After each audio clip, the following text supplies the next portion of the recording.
तो दोस्तों पिछले क्लास में मैं आप लोगों को स्मार्ट आर्ट के कुछ टूल्स के बारे में बता चुका हूं।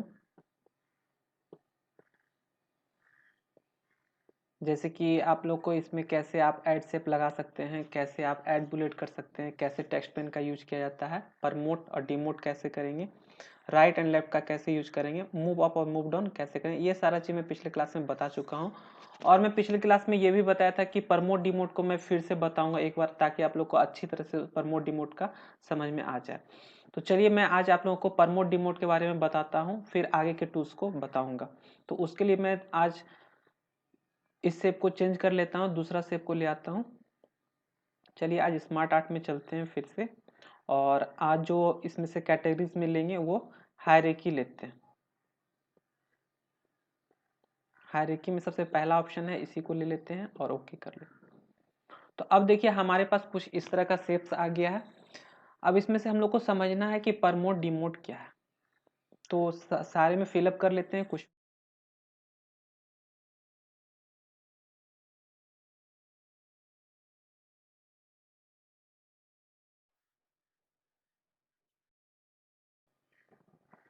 तो इस तरह से मैं एग्जांपल के लिए बस यहाँ पे कुछ टाइप कर लिया हूँ।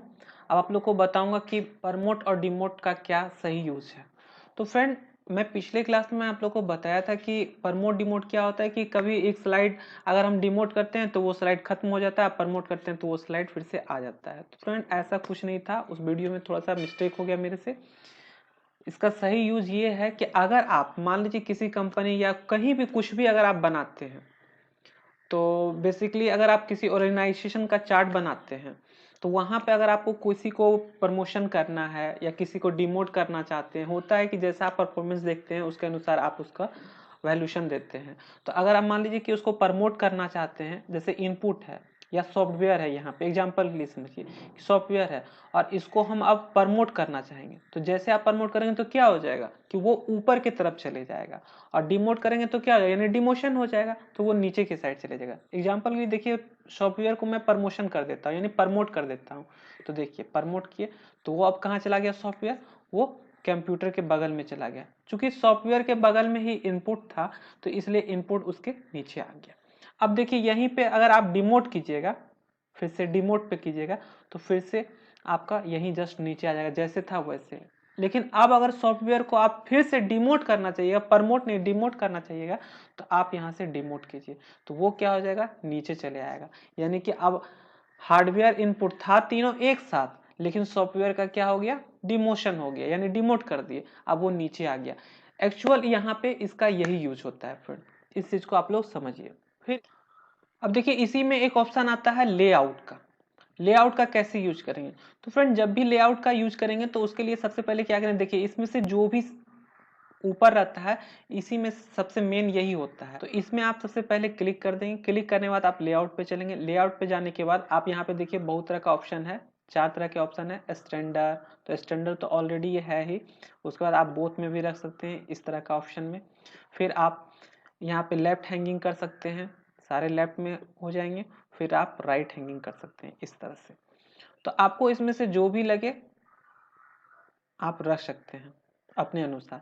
उसी के बाद जस्ट इस बगल में एक ऑप्शन आता है लेआउट का, यानी कि आप लेआउट कैसा रखना चाहते हैं। अभी जो लेआउट है इसको अगर चेंज करना चाहते हैं शेप, तो आप यहाँ से चेंज कर सकते हैं। देखिए यहाँ पे बहुत तरह का लेआउट दिया गया है, आपको जैसा लेना है आप यहाँ से लेके रख सकते हैं इस तरह से।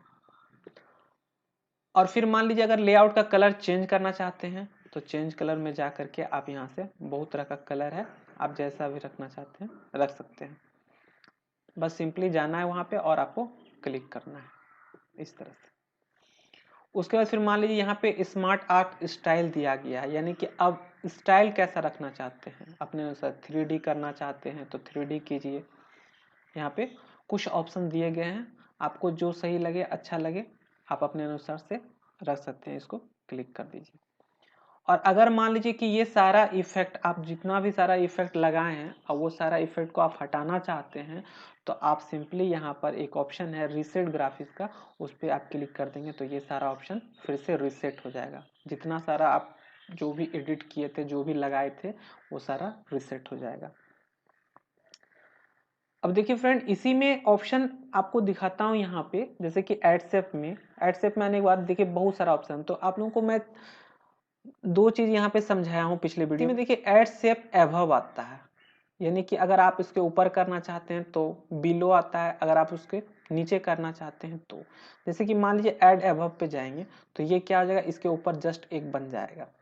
और वही अगर हम यहाँ पे जाने के बाद ऐड बिलो करेंगे तो क्या हो जाएगा, इनपुट के जस्ट नीचे आ जाएगा। और यहाँ पे एक ऑप्शन और आता है ऐड असिस्टेंट। अगर आप मान लीजिए कि असिस्टेंट करना चाहते हैं, यानी कि जैसे मान लीजिए कंप्यूटर का असिस्टेंट कौन कहलाएगा, लैपटॉप कहलाएगा, तो उसी तरह से अगर आप इसका भी कोई असिस्टेंट बनाना चाहते हैं तो यहाँ से ऐड असिस्टेंट कर सकते हैं। देखिए इसका असिस्टेंट बन जाएगा इस तरह से, उसके जस्ट नीचे आ जाएगा। तो यहाँ पे यही है ऑप्शन, कुछ नहीं है। आप थोड़ा सा ट्राई करेंगे, कोशिश करेंगे सीखने का, जैसा आपको मिलेगा, मान लीजिए चार्ट बनाने का रहेगा, अगर आपको इसका सारे टूल्स का नॉलेज रहेगा तो आप बिल्कुल अच्छा से बना सकते हैं। सारा चीज मैं यहाँ पे आप लोगों को क्लियर कर चुका हूँ। और एक चीज का ध्यान देंगे फ्रेंड, कि ये जो लेआउट का जो ऑप्शन रहता है, आप कोई भी आप स्मार्ट आर्ट का टूल्स ले आइए, वहां से शुरू में जो हम लोग लाते हैं वहां से ले आइए, लेकिन जब तक आप हायरार्की यूज नहीं करेंगे तब तक आपका जो है ये लेआउट हाईलाइटेड नहीं होगा। क्योंकि यहाँ पे दिया हुआ भी गया है कि ये यूज टूल्स उसी समय होगा जब आप हायरार्की टूल्स लेंगे, वो भी ऑर्गेनाइजेशन टूल्स रहेगा, तभी ये यूज होगा। यहाँ पे टूल्स में लिखा हुआ है, तो इस चीज का ध्यान में रखिए। और फ्रेंड अगर आपको लग रहा है कि कोई टूल्स छूट गया है इसमें से, जैसा कि मैं सारा ग्रुप्स को खत्म कर दिया हूँ शेप्स का, डिजाइन का, तो अगर आप लोगों को किसी तरह का कोई लग रहा है कि टूल्स छूट चुका है तो आप हमें कमेंट्स में बता सकते हैं, मैं उसको बताने का कोशिश करूंगा। तो उम्मीद करता हूँ कि आज का क्लास आप लोगों को अच्छा लगा हो। क्लास अच्छा लगा हो तो एक लाइक जरूर कर देना वीडियो को, और चैनल पर पहली बार तो सब्सक्राइब कर लेना। तो मिलते हैं इसी के साथ नेक्स्ट वीडियो में, तब तक के लिए गुड बाय।